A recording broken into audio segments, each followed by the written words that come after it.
Bismillahirrahmanirrahim. Assalamualaikum warahmatullahi wabarakatuh. Asyhadu an la ilaha illallah wahdahu la syarika lahu ta'dhiman li sya'ni wa asyhadu anna Muhammadan abduhu wa rasuluhu da'ila ridwani. Allahumma shalli alaihi wa ala alihi wa ashabihi wa ikhwanihi. Hadirin dan hadirat yang dirahmati oleh Allah Subhanahu wa taala. Alhamdulillah kita bersyukur kepada Allah masih diberi kesempatan untuk bisa bangun dari tidur kita dan kita buka pagi hari kita dengan salat subuh berjamaah. Semoga salat subuh kita diterima oleh Allah Subhanahu wa taala. Nabi SAW bersabda, "Man shalla fi jama'atin, man shalla al-fajr fi jama'atin fa huwa fi dhimmatillah." Barang siapa yang salat subuh berjamaah maka dia akan dibawa perlindungan Allah Subhanahu wa taala.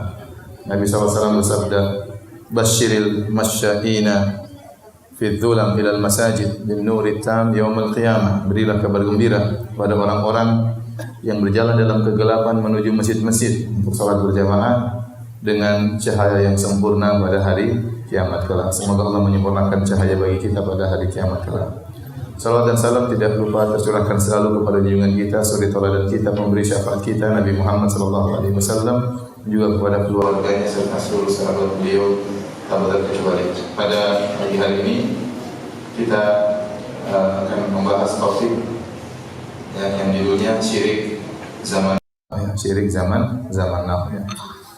Saya selalu mengingatkan sebelum kita membahas tentang masalah kalimat zaman now, kita dilarang untuk mencela zaman, karena zaman bukan sesuatu yang harus dicela. Yang dicela adalah penghuni zaman tersebut. Makanya Rasulullah SAW melarang seorang mencela zaman. Seperti mengatakan zaman edan atau zaman dia menghina zaman. Rasulullah SAW mengatakan, Allah berkata, "Yu'dhini ibnu Adam yasubbud dahar wa ana dahar uqallibul laila wan nahar." Sungguhnya anak-anak Adam menyakitiku, kata Allah Subhanahu wa taala. Dia mencela zaman, mencela waktu, padahal aku adalah waktu dan aku yang membolak-balikkan waktu. Jadi yang tercela bukan zamannya. Zaman adalah waktu tempat bergulirnya berbagai macam kejadian yang dilakukan oleh manusia penghuni zaman itu sendiri. Al-Imam Syafi'i rahimahullah berkata, "Naibuz zamana wal aibu fina wa ma liz zamani aibun siwana." Sungguhnya kita mencela zaman padahal aib pada diri kita, bukan pada zaman. Tidak ada aib pada zaman kecuali kita sendiri. Oleh karenanya tatkala seorang mengucapkan zaman now, jangan dia mencela zaman, tapi maksudnya menjelaskan zaman sekarang, Zaman sekarang. Topik kita adalah tentang syirik zaman sekarang, syirik zaman now, Sungguhnya kenapa kita perlu membahas masalah ini? Karena barang siapa yang bisa bertemu dengan Allah Subhanahu wa taala dalam kondisi bersih dari segala kesyirikan, maka dia orang yang sangat beruntung. Apa kata Allah Subhanahu wa taala dalam hadis qudsi?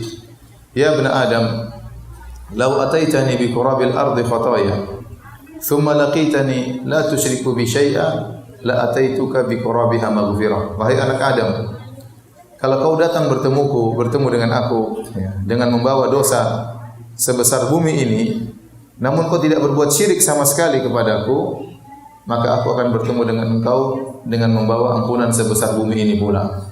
Bayangkan seorang bertemu dengan Allah dengan bawa dosa sebesar bumi. Ini sangat berat. Jangankan sebesar bumi, sebesar gunung. Sepulau Makassar besar sekali, apalagi sebesar bumi. Dosanya sangat banyak. Tidak mampu untuk dia pikul dosa tersebut. Tapi kata Allah, seandainya kau bertemu denganku dengan dosa sebanyak itu, namun kau tidak berbuat syirik sama sekali, maka aku akan mendatangkan ampunan juga sebesar bumi pula. Ini adalah janji yang sangat indah dari Allah Subhanahu wa taala bagi orang yang tidak berbuat kesyirikan sama sekali. Demikian juga orang yang paling meraih syafaat Nabi sallallahu alaihi wasallam. Kita semua berharap diberi syafaat oleh Nabi sallallahu alaihi wasallam. Yang paling berhasil meraih syafaat Nabi adalah orang yang paling ikhlas. Kata Nabi sallallahu alaihi wasallam waktu ditanya oleh Abu Hurairah radhiyallahu taala anhu, "Man as'adun nasi bi syafa'atika yaumil qiyamah?" Wahai Rasulullah, siapakah orang yang paling berbahagia meraih syafaatmu pada hari kiamat kelak? Hadis riwayat Imam Bukhari. Kata Nabi SAW, "Man qala la ilaha illallah khalisan min qalbi." Orang yang mengucapkan la ilaha illallah dengan penuh keikhlasan dari hatinya. Dalam hadis yang lain kata Nabi SAW, "Ikhtaba'tu da'wati." Aku menyembunyikan, aku simpan doaku, ya, sampai pada hari kiamat kelak. Syafa'atan li ummati yaumal qiyamah, sebagai syafaat bagi umatku pada hari kiamat kelak. Wa hiya nailatun insyaallah man mata la yusyriku billahi syai'a. Maka syafaatku ini akan mengenai siapa saja dari umatku yang meninggal dalam kondisi tidak berbuat syirik sama sekali kepada Allah Subhanahu wa taala. Jadi seorang semakin bersih dari kesyirikan, semakin jauh dari kesyirikan, dia semakin mudah untuk meraih syafaat Rasulullah sallallahu alaihi wasallam. Oleh karenanya, di antara keutamaan yang sangat indah bagi orang yang tidak berbuat syirik sama sekali, dia bisa masuk surga tanpa azab dan tanpa hisab. Waktu Rasulullah SAW sebutkan tentang umatnya, wa ma'ahum sab'una alfan yadkhuluna al-jannata bighairi adzabin wala hisab. Di antara umatku ada 70.000 orang yang masuk surga tanpa azab dan tanpa hisab. Maka para sahabat bertanya-tanya, siapa mereka itu yang masuk surga tanpa azab dan tanpa hisab? Maka Nabi SAW bersabda, humul ladzina la yassarqun wa la yaktawun wa la yatatayyarun wa ala rabbihim yatawakkalun. Mereka adalah orang-orang yang tidak pernah minta untuk diruqyah. Mereka adalah orang-orang yang tidak pernah melakukan pengobatan dengan kai, besi yang dipanaskan. Mereka adalah orang-orang yang tidak pernah bertatoyur. Bertatoyur itu mengkait-kaitkan nasib sial dengan angka tertentu, dengan hari tertentu, dengan hewan tertentu, ya. Yang orang sering bilang pamali kalau di kampung kita, ya. Ya, enggak tahu di Makassar bilangnya pamali juga sama. Ya. Wa ala rabbihim yatawakkalun, dan mereka bertawakal kepada Rabb mereka. Nah, orang yang membersihkan hatinya dari segala kesyirikan, dia masuk surga tanpa adab dan tanpa hisab. Ini karunia yang sangat luar biasa. Makanya kita harus saling mengingatkan tentang model-model kesyirikan yang tersebar di masyarakat untuk kita jauhi, ya. Para hadirin dan hadirat yang dirahmati oleh Allah Subhanahu wa taala, ya. Sebenarnya kesyirikan zaman dahulu sama zaman sekarang sama saja, tidak ada bedanya, ya. Ya. Hanya terkadang muncul dalam pakaian yang baru, dalam bentuk yang baru, tetapi hakikatnya sama saja. Ya. Kalau kita berbicara tentang kesyirikan zaman sekarang, ya, maka tidak ada bedanya dengan kesyirikan yang telah diingatkan oleh Nabi sallallahu alaihi wasallam sejak 1400 tahun yang lalu. Tetapi kita hanya sekedar mengingatkan kembali, ya. Dan kita tahu syirik adalah dosa yang paling besar. Nabi SAW pernah berkata, "Ala ukhbirukum bi akbaril kabair." Maukah aku kabarkan kepada kalian tentang dosa yang besar atau dosa terbesar dari dosa-dosa besar? Ya, kata Nabi SAW, "Al-isyraku billah." Yang pertama adalah syirik kepada Allah Subhanahu wa taala. Yang kedua, uququl walidain. Yang kedua adalah berdurhaka kepada kedua orang tua. Yang ketiga, qaul zur, perkataan dusta, atau syahadatuz zur, persaksian dusta.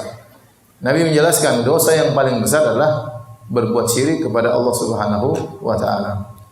Syirik lebih besar daripada dosa-dosa yang lain, ya. Daripada membunuh, daripada berzina, daripada merampok, daripada riba. Kenapa? Karena dosa-dosa yang lain, merampok, membunuh, berzina, riba, itu semua dosa-dosa berkaitan dengan makhluk yang lain, berkaitan dengan sesama makhluk. Tetapi syirik dia berkaitan dengan hak Allah yang paling istimewa, yaitu Allah, bahwasanya tidak ada yang berhak disembah kecuali pencipta alam semesta. Tidak ada yang berhak disembah kecuali Allah Subhanahu wa taala. Makanya kalau orang meninggal dalam kondisi berbuat kesyirikan, makin orang yang paling merugi. Dan syirik, ya, terbagi menjadi dua, syirik besar dan syirik kecil, ya. Syirik besar dan syirik kecil. Tatkala para ulama mengklasifikasikan syirik menjadi dua, syirik besar dan syirik kecil, bukan berarti syirik kecil dosa kecil, tidak, ya, jangan disalahpahami. Jangan disangka syirik besar dosanya besar, syirik kecil dosanya kecil, tidak. Tetapi tatkala dibagi menjadi dua, syirik besar, syirik kecil, maksudnya apa? Maksudnya syirik besar ini mengeluarkan orang dari Islam. Adapun syirik kecil tidak sampai pada derajat mengeluarkan orang dari Islam, tetapi tetap dosa besar. Tetapi tetap dosa besar. Seperti para ulama juga membagi kufur besar, kufur kecil. Bukan berarti kufur kecil itu dosa kecil, tidak. Dia juga dosa besar. Namun belum sampai pada derajat mengeluarkan seorang dari Islam. Nah, syirik besar, contoh ya, secara sederhana seperti berdoa kepada selain Allah Subhanahu wa taala. Contohnya percaya kepada perkataan dukun. Contohnya menyembelih kepada selain Allah Subhanahu wa taala. Ini saja sudah banyak di tanah air kita. Contoh ya, meminta kepada selain Allah. Betapa banyak orang datang ke kuburan kemudian minta kepada penghuni kubur, kepada kuburan wali, ya Sunan fulan, wahai wali fulan, saya sudah lama menikah, tidak punya anak, ya, mudahkanlah anak bagiku, ya. Sementara yang dalam kuburan dulu waktu masih hidup juga mandul, ya. Orang terkadang saya heran, ya, logika mereka kemana? Kata Nabi, idza mata ibnu Adam inqata amaluhu.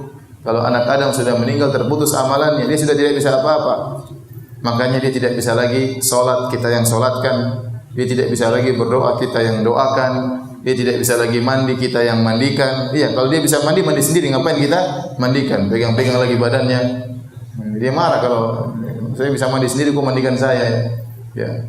Kemudian dia tidak bisa lagi pakai baju, kita yang kafankan. Dia tidak bisa lagi masuk ke rumahnya, kita yang angkatkan sampai masuk ke dalam liang lahat. Setelah kita yang mandikan, kita yang kafankan, kita yang sholatkan, kita yang doakan, kita yang masuk kafan, terus kita minta sama dia. Ya, otak kita kemana? Ente yang mandikan saya, ente bahlul katanya. Ya, kecewa. Di mana ya? Sementara orang banyak meminta-minta kepada mayat. Dalam doa mereka, ya Abdul Qadir Jailani, wahai Abdul Qadir Jailani, aghithni, tolonglah aku. Abdul Qadir Jailani mati di mana? Meninggal di, dia wali, dia ulama. Tapi dia meninggal di sana, di Arab sana. Kemudian ente di Makassar berteriak Abdul Qadir Jailani, tolonglah aku. Ente di mana? Abdul Qadir Jailani di mana ya? Ini kesyirikan, syirik akbar, bahaya. Minta kepada selain Allah. Orang berbondong-bondong, ya, semangat pergi ke kuburan, lebih semangat daripada pergi ke masjid. Kuburan lebih ramai daripada masjid. Sampai ada kawan-kawan yang tinggal di daerah kuburan-kuburan dikeramatkan seperti itu cerita. Ya. Ustaz, sampai ada ibu datang kepada saya. Benar katanya kalau minta ke kuburan tersebut dikabulkan. Subhanallah. Ya. Jadi orang semangat minta kepada penghuni kubur, dan ini syirik, ya, sangat berbahaya. Ya. Ini syirik besar, dan banyak dari saudara-saudara kita yang terjerumus dalam hal ini, meminta kepada penghuni kubur. Tidak boleh kita berdoa kecuali kepada Allah Subhanahu wa taala. Makanya Allah berfirman, "Wa man adallu mimman yad'u min dunillah." Dan siapakah yang lebih tersesat dari orang yang berdoa kepada selain Allah? Doa itu ibadah yang sangat agung. Kata Nabi, "Ad-du'a huwal ibadah." Doa itu adalah ibadah, inti daripada ibadah. Kenapa dalam doa tampak kehinaan kita? Kita angkat tangan, berdoa, menangis, tunduk kepada Allah. Ini Allah sangat suka hambanya menghinakan dirinya di hadapan Allah Subhanahu wa taala. Lantas ketundukan, kehinaan ini kita berikan kepada makhluk, inilah dosa syirik paling besar. Kita enggak boleh berdoa kecuali kepada Allah Subhanahu wa taala. Saya tanya sama Bapak sekalian, boleh enggak kita berdoa kepada malaikat? Boleh atau tidak? Tidak. Dalam Islam kita yakin ada malaikat penjaga gunung, ada malaikat pengatur hujan, ada. Allah tugaskan malaikat-malaikat tersebut jaga gunung, malaikat pengatur hujan, malaikat yang menumbuhkan tumbuhan, malaikat pencabut nyawa. Boleh enggak kalau musim kemarau kita berdoa, wahai malaikat pengatur hujan, turunkan hujan? Boleh atau tidak? Enggak boleh. Syirik itu enggak boleh. Padahal malaikat tersebut benar-benar ngatur hujan. Tapi dia tidak bisa ngatur hujan kecuali dengan izin siapa? Allah. Maka kalau minta hujan kepada siapa? Pada Allah. Enggak boleh kepada malaikatnya. Contoh, ada malaikat pencabut nyawa. Boleh enggak kita bilang, wahai malaikat, berikan saya panjang umur, jangan kau datang sekarang. Ya, nantilah. Saya masih belum kawin lagi. Boleh enggak? Enggak boleh. Kalau minta panjang umur kepada siapa? Pada Allah, bukan kepada malaikat pencabut nyawa. Ini malaikat benar-benar ngatur, enggak boleh kita minta sama dia. Kemudian mayat yang tidak bisa berbuat apa-apa kita minta sama mayat. Otaknya di mana orang-orang itu? Kasihan. Ya. Dan terlebih lagi menyedihkan, ada kuburan-kuburan yang tidak ada isinya. Orang datang ke situ. Contoh kuburan Mbah Priuk. Ya, saya kemarin ngisi di pelabuhan di Priuk sana. Sampai MUI, Majelis Ulama Indonesia Jakarta Utara mengeluarkan buku khusus bahwasanya dalam kuburan Mbah Priuk tersebut sudah tidak ada Mbah Priuk. Tapi sampai sekarang orang keramatkan. Sampai hampir terjadi pertumpahan darah gara-gara membela kuburan yang tidak ada isinya. Orang Indonesia kalau kita mau cari uang mudah. Anda taruh di pinggir jalan ada pelang 200 meter kuburan mbah-mbah ini ya. Tempat berkah. Itu udah ente bikin kuburan mainan, orang pasti ramai ke situ ya. Ya, kasih bunga-bunga kasih. Nah, karena sebagian orang seperti itu, kasihan. Oleh karenanya tugas kita adalah mengingatkan mereka jangan sampai seorang meninggal dalam kondisi minta-minta kepada mayat. Minta-minta kepada arwah, kepada ruh-ruh, minta-minta kepada jin, minta-minta kepada malaikat, ini semua kesyirikan. Berdoa hanya kepada Allah. Saat Anda menghinakan diri Anda, mengangkat kedua tangan, menangis itu hanya untuk Allah Subhanahu wa taala. Sebagian orang tatkala di masjid tidak bisa menangis, waktu minta-minta ke kuburan menangis. Ini bagaimana? Salah ya. Ya, makanya Allah mengatakan wa annal masajida lillah fala tad'u ma'allahi ahada. Sungguhnya masjid hanyalah milik Allah, maka jangan kalian berdoa bersama Allah dengan selain Allah. Berdoa hanya kepada Allah Subhanahu wa taala. Ini contoh sederhana. Contoh kesyirikan juga yang masih tersebar zaman sekarang. Contohnya adalah menyembelih kepada selain Allah Subhanahu wa taala. Kata Nabi SAW, la'anallahu man dzabaha li ghairillah. Allah melaknat orang yang menyembelih kepada selain Allah. Kata Allah Subhanahu wa taala, "Qul inna sholati wa nusuki wa mahyaya wa mamati lillahi rabbil alamin." Katakanlah, sungguhnya salatku dan sembelihanku hanya untuk Allah Subhanahu wa taala. Fasholli li rabbika wanhar. Salatlah hanya kepada Allah dan nyembelihlah hanya untuk Allah Subhanahu wa taala. Sebagaimana kita tidak boleh salat kepada selain Allah, kita tidak boleh menyembelih kepada selain Allah Subhanahu wa taala.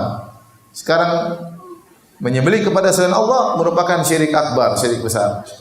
Ya. Betapa banyak saudara-saudara kita yang menyembelih untuk selain Allah. Membangun rumah, cari dulu ayam hitam 3 ekor.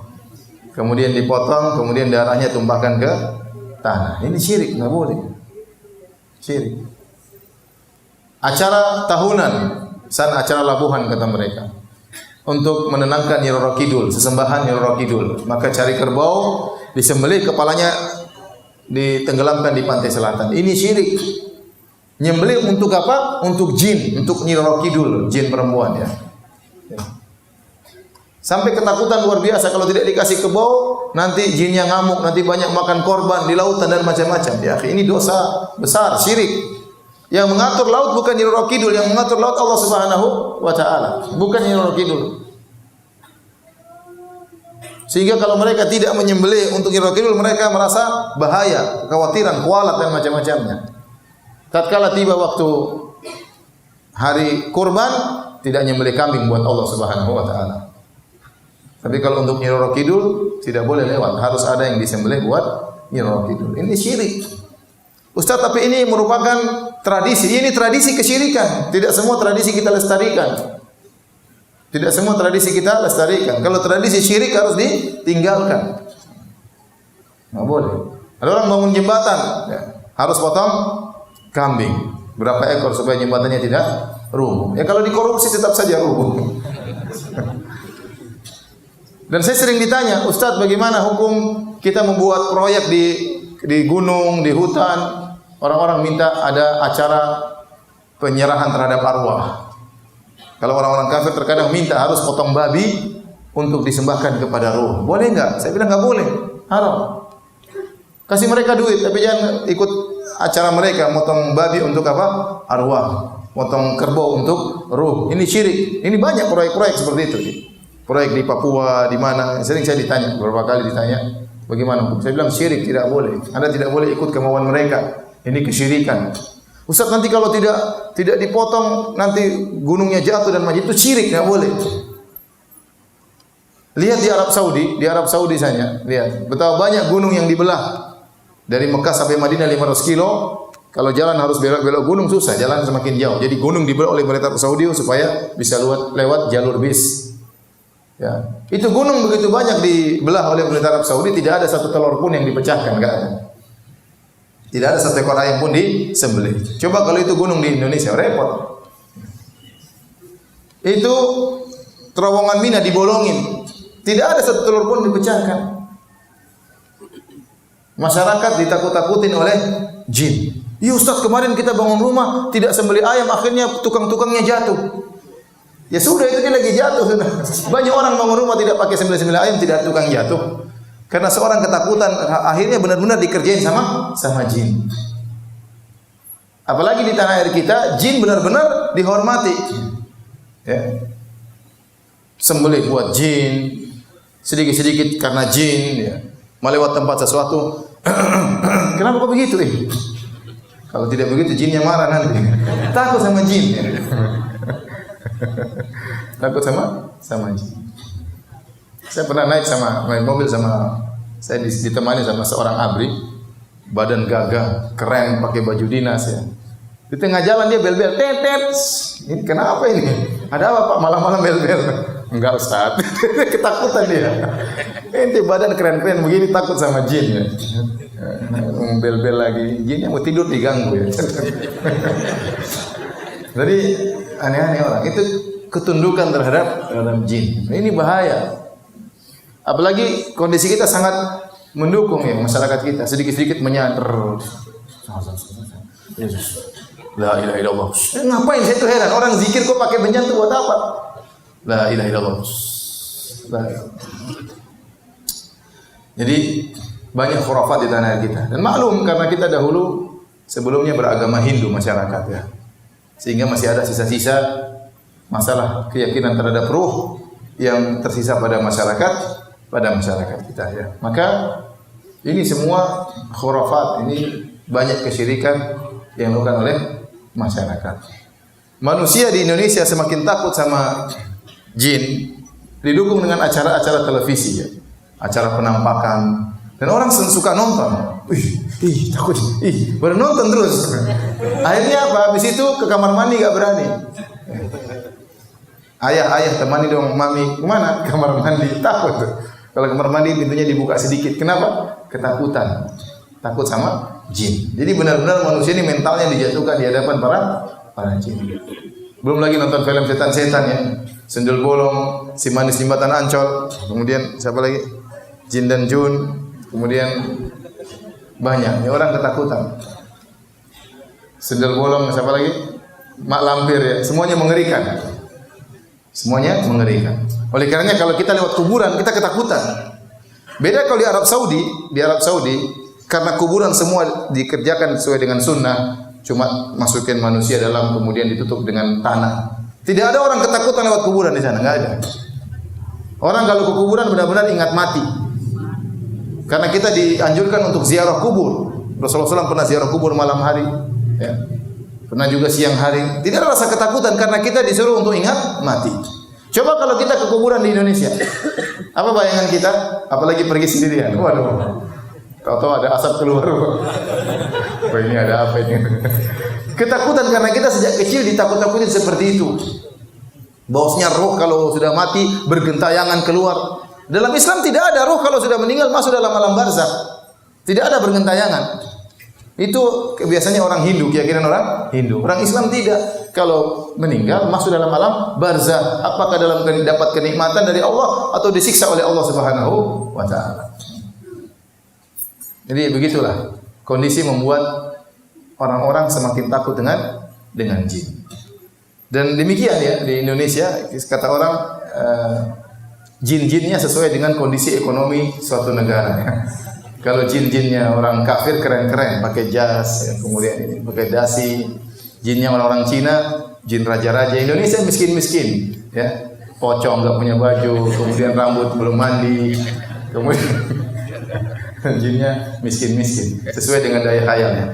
Jadi para hadirin dan hadirat yang dirahmati oleh Allah Subhanahu wa taala, inilah ya akhirnya masyarakat berlebih-lebihan ketakutan dengan jin. Sedikit-sedikit jin, mau potong pohon harus kasih sajen. Dan ini yang diingin oleh jin, ini syirik. Enggak boleh. Akhirnya menyembelih terhadap buat jin. Ini banyak terjadi. Ini syirik akbar, enggak boleh. Baik, berikutnya syirik besar yang tersebar masyarakat, percaya sama dukun. Pergi ke dukun, dukun bilang akan terjadi demikian dia percaya.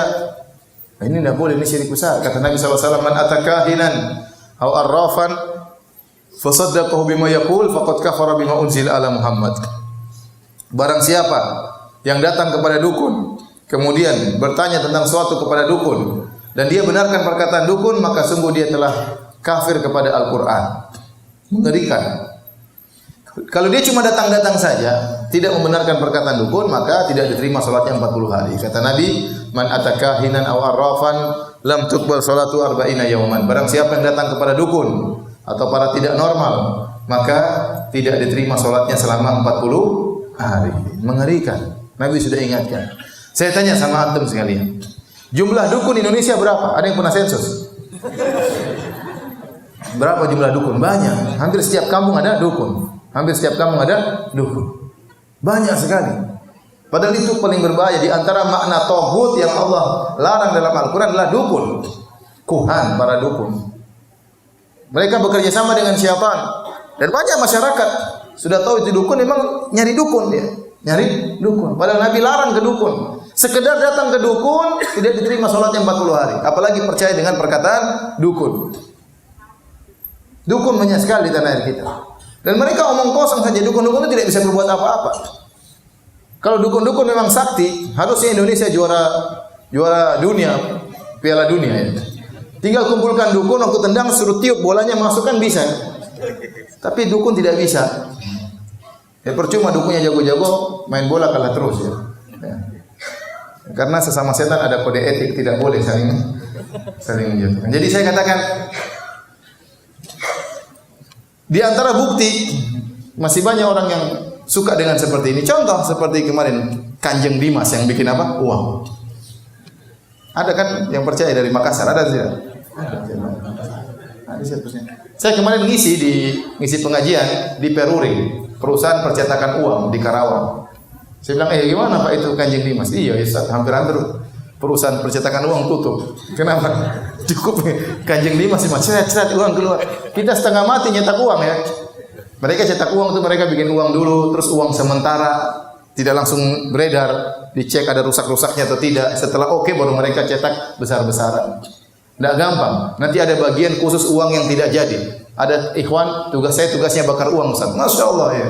Jadi ada uang yang nggak beres-beres, mungkin robek-robek sedikit, dia tugasnya bakar. Ini Kanjeng Dimas tinggal ceret. Itu juga ada yang orang percaya. Ada yang percaya atau tidak? Banyak yang percaya. Oleh karenanya yang percaya sama dukun masih banyak. Ya, maka ini perkara yang sangat menyedihkan. Kalau ada orang sudah kita tahu dia dukun, jauhi. Kalau di Arab Saudi ditegakkan hukum Islam, dukun di sana dipenggal di sana, dukun dibunuh di sana. Sampai saya baca berita 70 lebih dukun dipenggal di sana. Apalagi penyihir. Dalam riwayat hadus sahir darbatun bisayf. Bahwasanya hukuman bagi penyihir disembelih. Kenapa? Karena tukang sihir ini selalu bikin masalah. Nyantet orang, bikin orang susah, bikin orang sakit, bikin orang tokonya enggak laku. Itu tidak. Orang bikin masalah seperti ini. Sampai datang satu orang, waktu saya pernah ngisi pengajian Masjid Nabawi, terus ada yang datang, Ustaz, itu benar kata Ustaz. Saya ribut sama keluarga saya Ustaz. Kenapa? Ada keluarga barangnya hilang. Akhirnya mereka tanya ke dukun, kata dukun tersebut yang mencuri orangnya gemuk berkacamata. Saya gemuk berkacamata Ustaz. Akhirnya saya dicurigai. Dan benar-benar mereka datang ke rumah, mereka bongkar lemari saya. Ya Allah, si dukun itu kurang ajar kayak gitu. Bikin permusuhan di antara apa? Kerabat. Uangnya enggak ketemu. Tapi permusuhan, pertikaian sudah terjadi. Ya, saya kadang kasihan lihat orang disantet. Bayangkan perutnya besar, tiba-tiba kayak ada jarum dalam badannya. Ada dukun yang kerja seperti itu. Apakah dukun seperti tidak pantas untuk disembelih? Disembelih harus seperti ini kalau dalam Islam. Menyakiti masyarakat, membuat orang ketakutan. Dan banyak orang gara-gara dengki sedikit pergi ke dukun. Dia berribut sama orang, gara-gara dia tidak bisa berkelahi, dia diam-diam langsung lapor dukun. Itu dukun, santet dia dukun. Dia tidak gentleman, tidak jagoan, malah pergi ke dukun suruh santet. Ya. Mengerikan. Nanti lihat ceweknya nggak mau karena mukanya jelek, dia pergi ke dukun. Orangnya nanti, kok dapat cewek cantik? Ada dukunku. Jadi kacau seperti ini, kacau. Ini bikin masalah, dukun itu bikin masalah. Makanya hukumnya harus disembelih. Dan itu dilakukan di Arab Saudi. Saya pernah hadir 2 kali sidang. Saya hadir di persidangan di pengadilan di masjid pengadilan Madinah depan Masjid Nabawi. Yang satu dukun di sidang. Kenapa? Dia bisa masukkan besi di sini, keluar di sini. Itu tukang sihir bukan? Tukang sihir, nggak mungkin kalau manusia biasa bisa masukkan besi dari sini keluar sini. Ya. Jangan bilang itu wali apa? Nah, kalau Nabi SAW dahulu para sahabat kena pedang juga robek-robek kok. Ini kemudian masukkan besi keluar sini, masuk keluar sini ya. Ya. Dipanggil, disidang. Ya, dan itu akan dihukum oleh mereka. Kayak itu syirik. Gak mungkin dia bisa begitu kecuali pakai syirik. Tapi ada seorang sahabat Jundub bin Abdullah bertemu dengan seorang tukang sihir di zamannya. Dia penggal kepala orang, dia sambung lagi. Dia penggal kepala orang, dia sambung lagi. Sahabat ini buka pedangnya, dia penggal kepala tukang sihir. Sambung kepalamu kalau bisa. Kepala orang kau bisa sambung, kepalamu kau bisa sambung tidak? Tewaslah orang tersebut. Jadi bahaya. Sementara di negara kita dukun sangat banyak. Bahkan dukun diagungkan, ditakuti oleh masyarakat.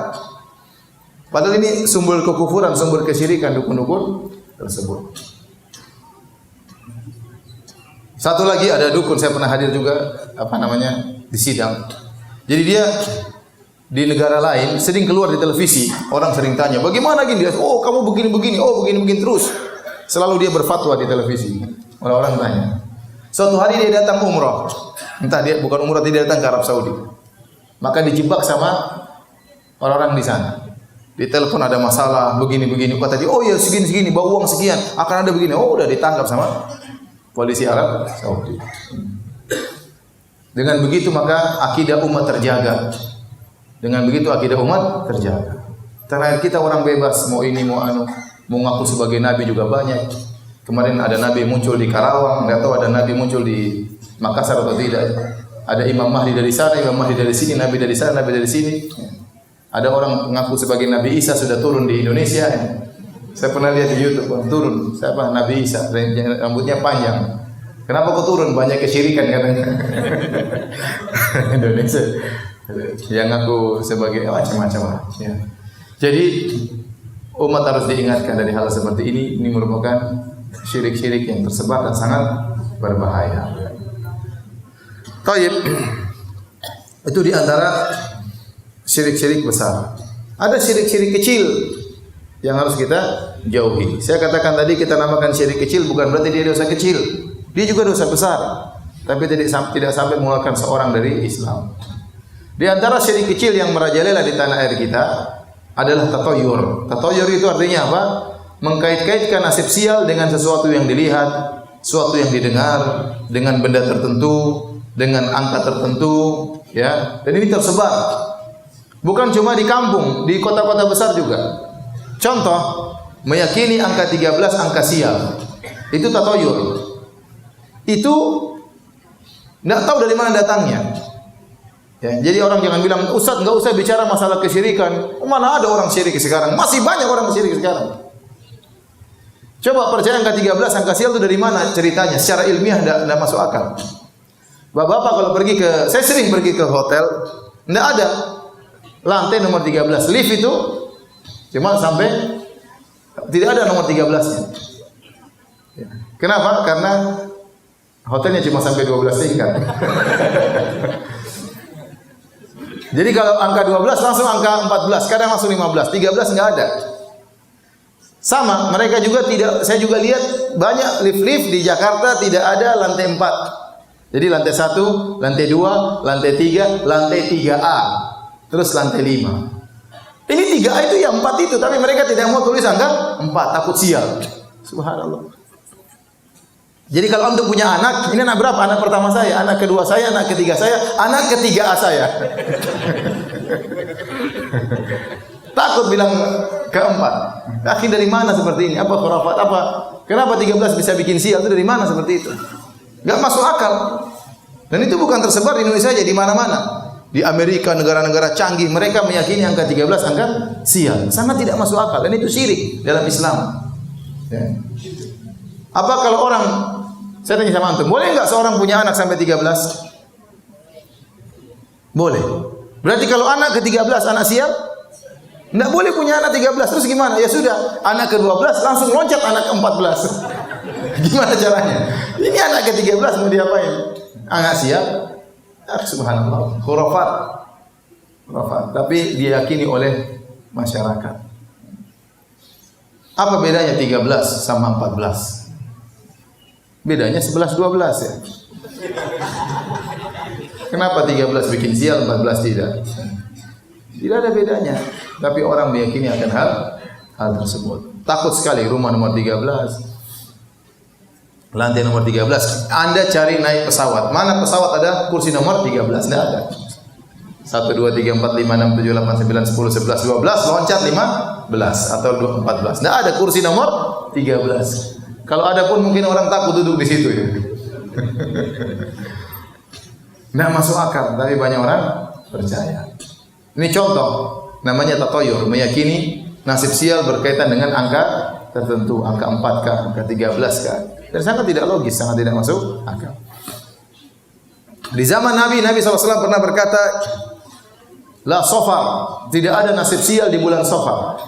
Nabi juga berkata, wala ham, tidak ada nasib sial berkaitan dengan burung hantu. Jadi keyakinan seperti ini sudah ada sejak zaman jahiliyah. Mereka kalau lihat ada burung hantu datang, mereka yakin ini nasib sial. Sampai sekarang demikian. Kalau ada orang di rumah tahu-tahu ada burung hantu datang, bum, bum, ada apa ini burung hantu datang ini? Tahu-tahu satu lagi, bum, bum, 2 ekor bahaya. Ada 2 yang akan sakit, ada 2 yang akan meninggal dunia. Padahal burung hantunya lagi bercanda di atas main-main.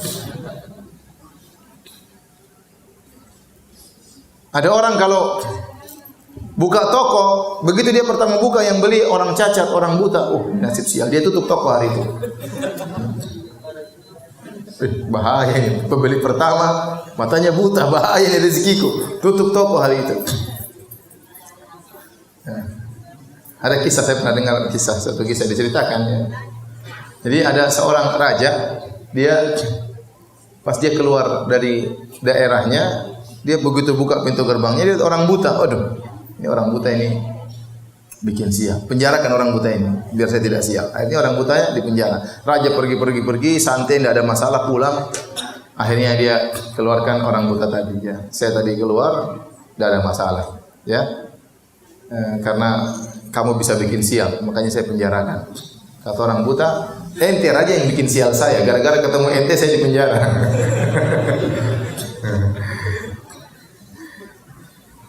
Dahulu orang-orang takut menikahkan atau melakukan pernikahan di bulan Syawal di zaman Nabi sallallahu alaihi wasallam. Maka Nabi menikahi Aisyah di bulan Syawal karena dianggap bulan tersebut adalah bulan sial untuk pernikahan. Sekarang di zaman ini masih ada seperti itu. Jadi kalau mau menikah dilihat dulu, kamu lahir Kliwon, Pahing, Wage, apalagi dihitung. Perempuannya dilihat kapan lahirnya, laki-laki dihitung kapan lahirnya, terus dihitung-hitung pakai rumus tertentu seperti rumus Porkas dan yang lainnya. Akhirnya keluar, oh kamu boleh menikah nanti ya 6 bulan lagi karena sekarang belum bulan-bulan beruntung. Subhanallah. Saya ditanya berapa kali sama orang, Ustaz, saya mau menikah, tahu-tahu ada keluarga bilang harus ditunda. Ini hitung-hitung ini bikin sial ya. Hitung-hitung seperti ini bikin apa? Sial. Orang sudah kebelet ingin menikah harus ditunda. Bikin repot orang hidup dalam kesusahan, hidup dalam khurafat. Saya pernah ketemu dengan seorang pembantu di Saudi. Minta tolong, Ustaz, tolong carikan kerjaan buat saya. Saya telepon teman saya orang Saudi, orang Arab. Ini ada pembantu minta cari pekerjaan. Bisa kau tampung tidak? Oh bisa ya. Suruh. Saya bilang sama Mbak itu, Mbak, besok hari Sabtu, Mbak kerja di teman saya awal hari kerja. Kata dia, nggak bisa Ustaz, saya kerja hari Sabtu pertama. Kenapa nggak bisa? Ustaz saya melarang, tidak boleh hari Sabtu hari pertama kerja. Ini kayak Yahudi saja. Ini bikin sial, makanya gue jadi pembantu terus kayak begitu modelnya. Kenapa mulai hari Sabtu sial? Tidak ada. Itu dari mana seperti itu? Ini khurafatnya orang Yahudi. Dan ini terjadi. Kasihan. Tidak boleh duduk di depan pintu pamali. Kalau bikin pintu jangan dibuka keluar, harus tutup dalam. Karena kalau dibuka keluar nanti rezeki keluar. Ini dari mana seperti itu? Hidup jadi susah ya. khurafat. Oleh karena hati-hati, yang nama pamali-pamali itu sering itu adalah tatoyur. Hati-hati. Coba siapa yang disebutkan pamali-pamali di sini apa coba? Saya ingin tahu. Hari Selasa kenapa? Tidak boleh bisa hari Selasa. Jadi itu pamali, itu syirik. Ingatkan, itu syirik, tidak boleh. Islam harus bersih daripada itu. Coba pamali yang lain apa? Hah? Menikah bulan Muharram tidak boleh. Nah, itu syirik, tidak boleh. Hilangkan itu semua. Apalagi? Kenapa? Cicak, tokek. Kenapa cicak? Harus dibunuh. Tokek kenapa? Ya banyaklah. Di Makassar saya rasa juga banyak pamali-pamali. Hati-hati. Itu semua kesyirikan. Kalau kita ingin meninggal bertemu dengan Allah, diampuni dosa-dosa kita, hilangkan semua itu dari hati kita. Hilangkan. Ustaz, tapi ini sudah dari nenek moyang kami. Itu tradisi yang salah, harus dihilangkan. Tidak semua yang dibawa nenek moyang benar. Banyak yang dibawa nenek moyang benar dan ada juga yang salah. Yang salah dibuang, yang benar dilestarikan. Adapun keyakinan-keyakinan tadi, tidak boleh potong kuku depan rumah. Apa hubungannya? Tidak boleh potong kuku kalau malam. Apa hubungannya? Apa hubungannya dengan kesialan? Tidak masuk akal. Oleh karenanya dihindari itu semua. Di antara syirik kecil yang tersebar di masyarakat adalah pakai jimat. Ini banyak juga ya. Kemana-mana pakai jimat. Jimat penglaris, jimat supaya jago, ya. Jimat supaya disukai sama cewek, jimat supaya menang judi, jimat supaya banyak sekali jimat. Ya. Orang kalau keluar rumah pakai jimat, kalau enggak pakai jimat, jimatnya ketinggalan dia pulang. Nabi sudah ajarin kalau keluar rumah tinggal baca doa bismillahi tawakkaltu ala Allahi la haula wala quwata illa billah. Dengan nama Allah aku bertawakal kepada Allah. Tawakal pada Allah bukan pada jimat. Kalau dia pergi jimatnya ketinggalan, waduh dia balik lagi. Jimatku ketinggalan. Jimat apa? Jimat penglaris. Jimat jaga diri. Ya. Ada orang mau jihad pakai jimat. Kenapa pakai jimat? Supaya tidak mati syahid. Nanti mau jihad mati syahid atau saya pakai jimat supaya tidak mati syahid. Jadi apa pakai jimat? Nabi dahulu ya ada orang membaiat sama Nabi, semua Nabi baiat kecuali satu Nabi tidak baiat. Kenapa? Dia pakai jimat. Nabi tidak mau, dia pakai jimat dengan Nabi SAW. Nabi pernah bertemu dengan satu orang pakai jimat di tangannya. Nabi mengatakan ma hadhihi. Kata dia minal wahina. Kata Nabi apa ini? Kata dia ini untuk menolak rasa sakit. Kata Nabi inziha. Putuskan itu jimat. Fa innaka law mita wa hiya 'alaik ma aflata abada. Kata Nabi kalau kau meninggal dalam kondisi jimat ada di tanganmu, kau tidak akan selamat selama-lamanya. Mengerikan, karena syirik. Ya. Di Makassar banyak jimat atau tidak? Banyak. Terkadang yang jualan kiai jualan jimat. Mengerikan. Tawakalnya kepada jimat. Makanya kata Nabi, man allaqa syai'an wukila ilaihi.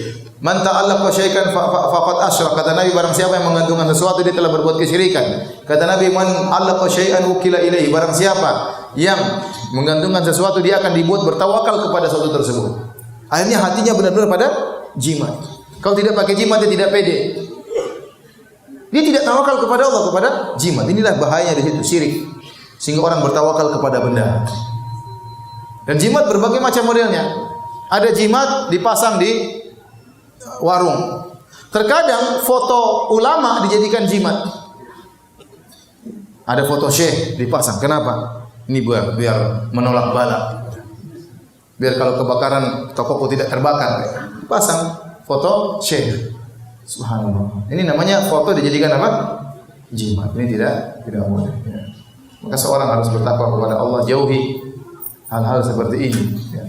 Ada jimat macam-macam sekarang modelnya. Ada jimat pakai kayu, ada jimat pakai akar, ada jimat pakai benang, ada jimat tulis-tulis macam-macam kecil-kecil, tulis huruf Al-Quran, terus pakai XX angka-angka, itulah rajah ya. Ya. Ada tulisan Al-Qurannya, tulisan Arabnya, tapi ada angka-angkanya, ada nomor-nomornya, ada pagar-pagarnya, ada bintang titik pinggir pagar. Ya. Kemudian dilipat dalam kulit. Dipakai, itu jimat namanya, tidak boleh.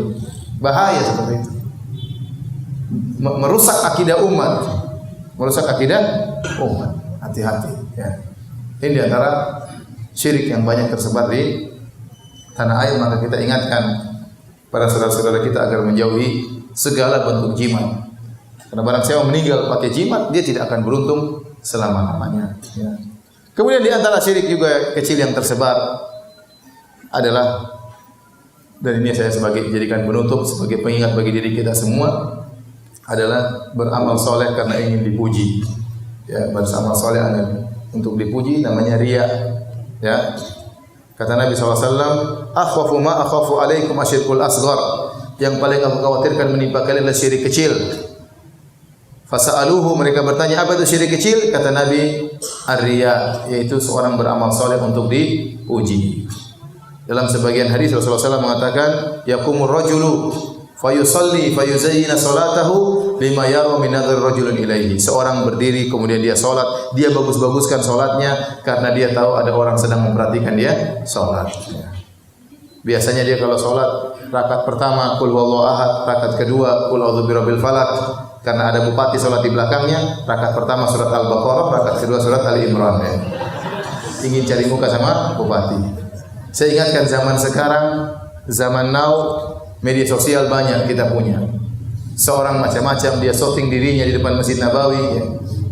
Kemudian dia pamer bahwasanya dia sedang umrah, bahwasanya dia sedang ini, bahwasanya dia sedang cium hajar aswad, bahwasanya dia sedang tawaf. Hati-hati, hati-hati. Itu semua bisa dalam rangka mencari pujian. Kapan kita melakukannya karena mencari pujian, maka pahala kita sia-sia. Sudah haji setengah mati, ngantrinya 15 tahun, riya lagi. Ngantri 15 tahun, duit banyak dikeluarkan, sudah jual sawah, jual mobil, ternyata riya. Haji supaya dipanggil sebagai Bu Haji saja. Sia-sia semua haji kita, hilang. Tidak ada manfaatnya. Rugi kita datang jauh-jauh ke tanah suci hanya ingin dipanggil Pak Haji.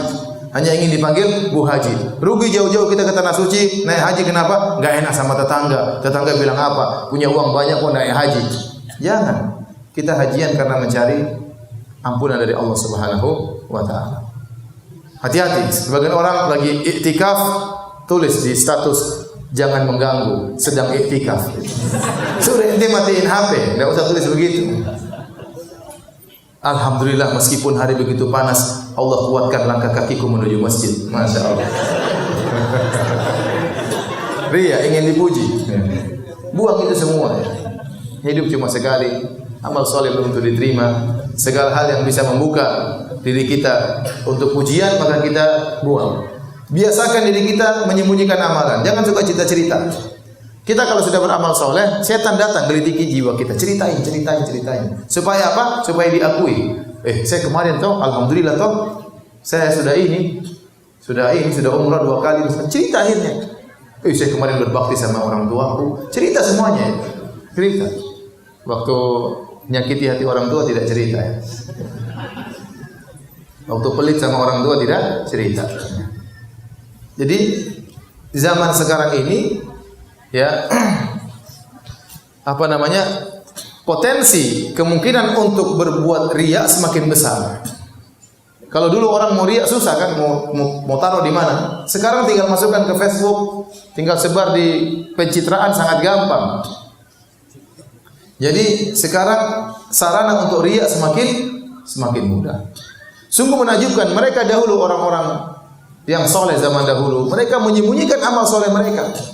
Mereka berusaha sembunyikan amal soleh mereka, takut tidak diterima oleh Allah. Sekarang sebagian orang justru berusaha menampakkan amal solehnya, berusaha. Sering kita lihat di Mekah orang bergaya di depan Ka'bah. Foto dulu ya, sebentar deh. Sambil pura-pura menangis. Sudah, belum itu. Subhanallah. Ini luar biasa doa, angkat 2 tangan kepada Allah, pahala besar. Kalau diangkat karena Allah Subhanahu wa taala. Tetapi ini tidak diangkat untuk Allah Subhanahu wa taala. Ada lagi yang bergaya baca buku. Foto dulu sebentar. Apalagi masih jomblo, belum kawin dah. Jadi foto keren baru masuk. Wis, ini ikhwan rajin baca buku ya. Masya Allah. Padahal cuma pas di foto saja. Jadi hati-hati ikhwan. Ya. Bapak-bapak ibu sekalian, kalau kita pernah melakukan riya, pamer-pamer ibadah kita beristighfar kepada Allah. Semoga pahala kita dikembalikan oleh Allah. Meskipun kemungkinannya masih dipertanyakan kan. Tetapi kita latih diri kita mulai sekarang, jauhi segala syirik-syirik. Syirik besar termasuk syirik-syirik kecil. sehingga kita meninggal dalam kondisi bersih dari segala kesyirikan. Ya, yang pernah melakukan syirik-syirik bertobat, karena di antara keindahan Islam, di antara rahmat Allah, bukan syarat orang masuk surga tidak pernah berbuat syirik. Itu bukan syarat Islam. Tetapi yang penting waktu meninggal bersih dari apa? Kesyirikan. Karena banyak kita melakukan, kita pernah riya. Siapa di antara kita tidak pernah riya? Siapa di antara kita tidak pernah pamer? Kita pasti pernah. Ya. Makanya kita bertobat kepada Allah. Mulai sekarang kita berusaha bersihkan niat kita, jauhkan segala kesyirikan. Kalau di rumah ada jimat-jimat, buang jimat-jimat itu. Ada pamali-pamali, jangan bilang pamali-pamali, tidak boleh. Ya. Tidak boleh. Bilang-bilang pamali, itulah pamali. Ya. Tidak boleh. Ya. Sehingga kita jaga istri kita, jaga anak-anak kita, ya, agar mereka semua bersih dari kesyirikan. Baik, demikian saja hadirin hadirat, ya, sedikit yang saya sampaikan pada kesempatan hari ini tentang syirik-syirik yang beredar di masyarakat. Kalau ada yang bertanya saya persilahkan. Wallahu ta'ala a'lam bishawab. Ustaz, bagaimana hukumnya jika kita pernah melakukan syirik besar? Namun saat ini saya sudah menyadari bahwa perbuatan tersebut perbuatan yang tercela. Alhamdulillah kita bertobat kepada Allah. Allah Maha menerima taubat. Taubat dosa sebesar apapun, syirik atau yang lainnya, kalau seorang bertobat dengan sungguh-sungguh, Allah Maha penerima taubat. Lihatlah kisah siapa? Kisah penyihir Fir'aun. Waktu berduel dengan Nabi Musa alaihissalam. Itu para penyihir, profesi mereka adalah menyihir. Berpuluh-puluh tahun mereka cari duit dengan apa? Menyihir. Dan kita tahu sihir itu syirik. Akhirnya mereka berduel dengan Nabi Musa alaihissalam. Akhirnya mereka sadar. Mereka sadar tidak sampai satu hari. Mereka sadar, mereka sujud, dibunuh oleh Fir'aun, masuk surga semuanya. Menutup puluhan tahun kesyirikan yang mereka lakukan. Oleh karena kalau orang pernah berbuat syirik, tinggal bertobat kepada Allah dan bertekad untuk tidak kembali lagi.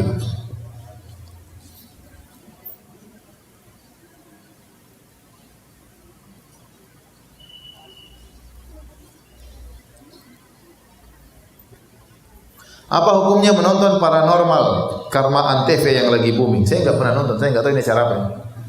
Acara apa ini? Acara dukun-dukun. Ada penampakan, ada jin, ada macam-macam. Ngapain nonton kayak gitu? Matikan TV kalau kayak gitu. Dan saya dulu punya kawan bekas produser, sekarang udah ngaji. Dia bilang, Ustaz gitu banyak buat-buatan, main-mainan. Dibuat acara, wow, itu mereka sudah, itu sandiwara. Banyaknya apa sandiwara. Ente dibodoh-bodohin sama mereka. Jadi acara-acara yang di situ ada pengagungan terhadap jin, penampakan, uka-uka, ini macam-macam, enggak usah. Ngapain? Ngabisin waktu. Tunggu lagi nonton jam 12 malam, tungguin. Belum keluar jinnya. Gitu jinnya keluar ketakutan. Itu ngapain bodoh-bodohin diri? Kurang kerjaan. Ini baca Quran, zikir. Akhirnya apa? Timbul rasa takut. Anak-anak kalau nonton sudah ketakutan luar biasa. Sampai besar ketakutan. Ustaz, apakah takut kepada selain Allah termasuk kesyirikan? Takut yang menimbulkan kesyirikan adalah takut yang merupakan kesyirikan adalah takut kepada selain Allah yang di situ meyakini bahwasanya hal tersebut bisa mendatangkan kemudaratan kepada kita dengan tanpa kita sadari. Contoh kualat, itu contoh takut kesyirikan. Ya, jangan kau lewat situ, nanti kualat misalnya. Jangan kalau kau lewat jangan harus kau ngebel atau kau harus berdeham, kalau tidak kau kualat. Ini takut yang merupakan kesyirikan. Tapi kalau takut sesuatu yang benar-benar bahaya, itu tidak kesyirikan. Contoh, kita lewat jalan situ ada perampok dua, ya kita takut, tidak apa-apa, itu takut yang wajar. Lewat depan situ ada singa lagi nunggu depan, ya sudah jangan lewat situ. Itu namanya takut yang wajar. Ya. Nabi Musa waktu dikejar sama Firaun dia juga ketakutan. Fa kharaja minha khaifan yataraqqab. Kata Allah, Musa pun keluar dari Mesir dalam kondisi ketakutan. Kenapa? Karena Firaun kumpul sama anak buahnya untuk menangkap Nabi Musa. Karena saya dengar ada orang yang ceramah, tidak boleh takut sama macan, itu syirik. Tidak boleh takut sama singa, itu syirik. Wah, ini susah kalau begini. Kalau begitu yang bertauhid cuma Tarsan ya. Tidak ada yang salafi tauhid kecuali Tarsan ya. Enggak benar ya. Jadi ada hal yang benar-benar kita takut, itu wajar. Tapi kalau ketakutan tadi, kalau kau tidak begitu nanti begini. Nah, itu takut itu seperti itu syirik. Kau kualat nanti Kalau kau tidak begini nanti bahaya menimpa keluargamu, itulah syirik. Itulah syirik.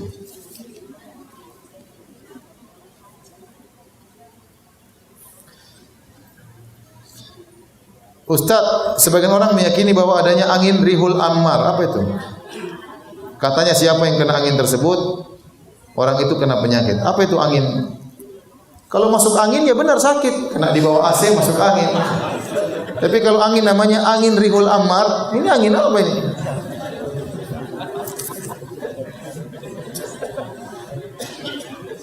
Ustaz, apakah jomblo fisabilillah berpahala? Apa jomblo fisabilillah? Itu namanya bahlul fisabilillah. Ya, ente Rasulullah suruh nikah. Kata Rasulullah SAW, ya ma'asyaras syabab, man istata'a minkumul ba'a falyatazawwaj. Wahai para pemuda, barang siapa kalian mampu maka menikahlah. Kalau tidak mampu menikah, ya, atau ada sesuatu yang membuat dia tidak bisa menikah, ya. Contoh sebagian ulama, mereka sering bersafar, sering berpindah dari satu tempat ke tempat, mereka tidak menikah, khawatir apa? Mendolimi apa? Istrinya. Ada yang seperti itu. Ya kalau ente tidak bersafar kemana-mana, cuma di ujung pandang terus tidak menikah, kasihan ente. Menikah saja. Kata Nabi SAW, man raghiba an sunnati falaysa minni. Kata Nabi, ana atazawwajun nisa, aku menikahi para wanita. Barang siapa yang tidak suka dengan sunnahku, maka bukan dari golonganku. Ustaz, apakah benar orang yang minta diruqyah tidak akan pernah masuk surga? Tidak benar. Minta ruqyah itu boleh. Minta ruqyah itu apa? Boleh. Selama yang meruqyah bukan dukun, ya. Minta ada ustaz, minta air tolong bacain ustaz, boleh. Yang penting benar-benar ustaz. Jangan kemudian minta air sama dukun, usukannya baca qul huwallahu ahad, was-was Allahu samad, itu yang bahaya seperti itu. Ustaz minta doa supaya apa? Supaya uang panai turun. Kok kirim proposal sama calon mertua? Jangan minta ke saya.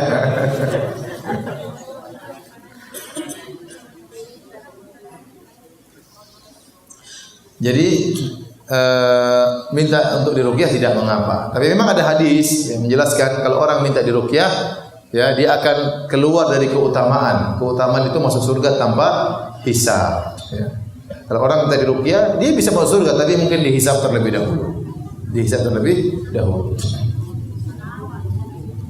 Bagaimana kalau bayi yang diakikah, dipotong kambing? Itu sunnah Nabi SAW. Jadi ada 9 sembelihan yang dianjurkan dalam syariat. Contoh, Idul Kurban, nyembelih apa? Kambing. Contoh, akikah, nyembelih apa? Kambing. Contoh, tatkala haji juga nyembelih kambing. Orang yang berhaji juga nyembelih kambing. Contoh, tatkala orang haji atau umrah melakukan pelanggaran, juga dianjurkan menyembelih apa? Kambing. Seperti itu, ya. Jadi ini 9 yang merupakan ibadah. Yang tidak boleh tadi menyembelih kambing untuk bangun jembatan, ditujukan kepada jin, ini tidak boleh.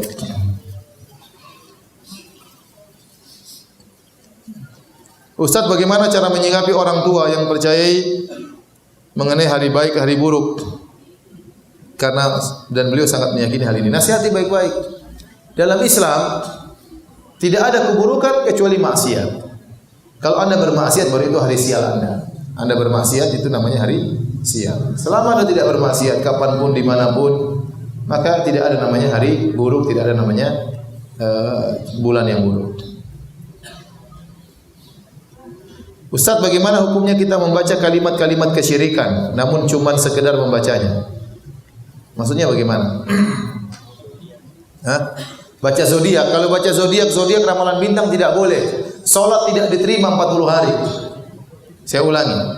Para ulama sebagian mengatakan orang baca bintang Sagittarius, bintang Scorpio, bintang Libra, ini tidak boleh. Kalau dia baca zodiak, salatnya tidak diterima 40 hari karena hukumnya seperti kedukun. Itu semua perkataan dukun. Ramalan-ramalan itu perkataan dukun. Barang siapa yang baca, sengaja baca, sama seperti dia sengaja ke dukun. Soalnya tidak diterima 40 hari.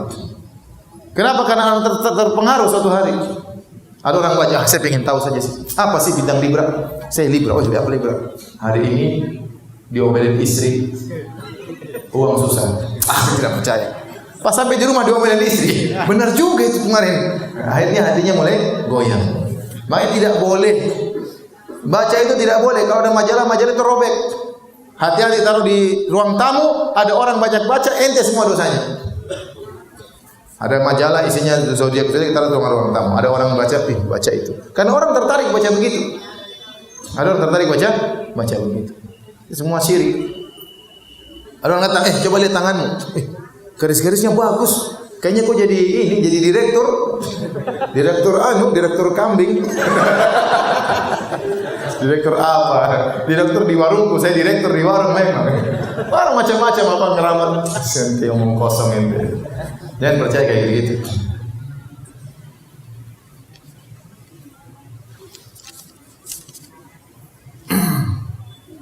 Bagaimana hukum memakai gelang atau kalung yang dipercaya menjaga kesehatan? Ini dilihat. Kalau ternyata gelang tersebut benar-benar menurut penelitian para dokter benar-benar bermanfaat, bukan perkataan para penjual ya. Jangan percaya sama penjual. Penjual bilang, ini gelang ini enggak. Memang menurut ahli benar-benar ada hal yang bermanfaat, maka itu bukan syirik. Tapi kalau para ahli tidak menyatakan demikian, maka tinggalkan. Semua orang juga bilang, ini punya pengaruhnya. Semua tukang jimat juga bilang demikian. Tapi kalau ada penelitian memang benar-benar pakar para dokter yang bukan para penjual ya mengatakan ini baik, maka berarti tidak jadi masalah karena secara ilmiah itu bisa dibuktikan. Karena para penjual itu susah ya. Mereka sering bohong. Mereka sering bohong. Contoh, saya punya kawan satu orang cerita sama saya, orang Arab. Kata dia, "Ustaz, kakak saya itu sangat temperamental, mudah sekali marah." Iya kan? Iya. Pernah satu hari saya sama kakak saya, kita beli durian. Terus kakak saya tanya, "Ini durian manis kah?" Kata penjualnya, "Oh, manis. Manis." Coba silakan Pak, manis semuanya. Kata teman saya, kakak saya pun ngetes, dia ambil durian ini. Ternyata tidak manis. Dia bilang, "Sembarang ini tidak manis, kok bilang manis?" Dia sudah mulai emosi kan. "Coba kau rasa." Kata penjualnya, manis sih." Kakak teman saya mulai marah. Akhirnya teman saya bilang, berapa? 50.000 ini. Dia bawa pergi kakaknya karena kakaknya mulai ngamuk ya. Penjual sudah tahu tidak manis bilang apa? Manis. Orang penjual itu seperti itu. Kalau penjual gelang, dia bilang, gelang ini, jangan dengar dari dia, dengar dari orang lain. Kalau benar secara ilmiah itu benar-benar bermanfaat, maka itu bukan jimat. Tapi kalau hanya katanya, maka itu jimat, tinggalkan.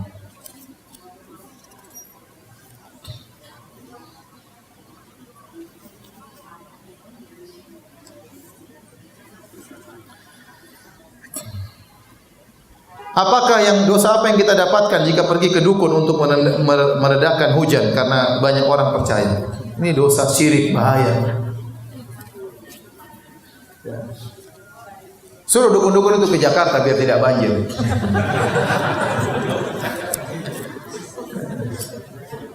Kalaupun dia berhasil mungkin di rumah, cuma pakai jin-jin banyak. Wow, jinnya mungkin setengah mati.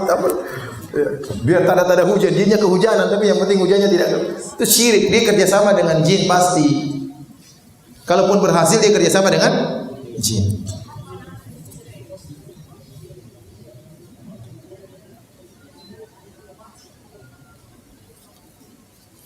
Bagaimana cara menasihati keluarga yang masih sering mengirim makanan kepada orang sudah meninggal?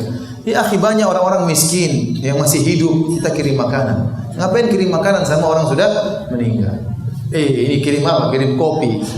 Kenapa? Bapak saya suka kopi waktu masih hidup. Ini sudah mati, gimana aku kasih kopi? Kasih banyak orang miskin pengin minum kopi. Ya, kasih kopi, kasih pisang goreng sama songkol. Terus taruh di kuburan bapak. Ya, subhanallah. Orang Islam meyakini kalau orang sudah meninggal, ruhnya itu masuk dalam alam apa? Barzakh, tidak bergentayangan. Keluar sana keluar sini cari songkol, tidak ada. Itu enggak benar ya.